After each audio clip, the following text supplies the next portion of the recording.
So when you hear that your neighbor's house is going on the market, my question to you is, what do you do?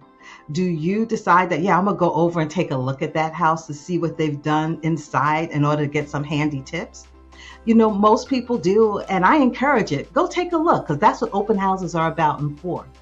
The other thing that I would encourage you to do is look at your house and look around, specifically, of course, the exterior of your house. So if in your backyard, if you have a deck and there are things all over the deck, how about sprucing those things up, especially if it's the next door neighbor's house that's going on the market? Well, what about your front lawn? Is the grass a little long?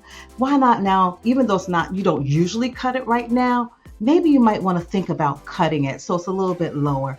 And you're like, well, why are you saying all these things, Terri? What's the big deal? My house is not on the market. No, your house is not on the market, but theirs is. And when people come to see that house, if they see yours and it looks nice and beautiful, it encourages them to also want to buy in the neighborhood, which also, just a hint, it will also encourage the value of that house to go up.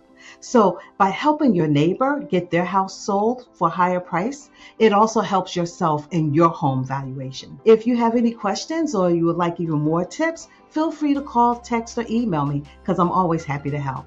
Help your neighbor.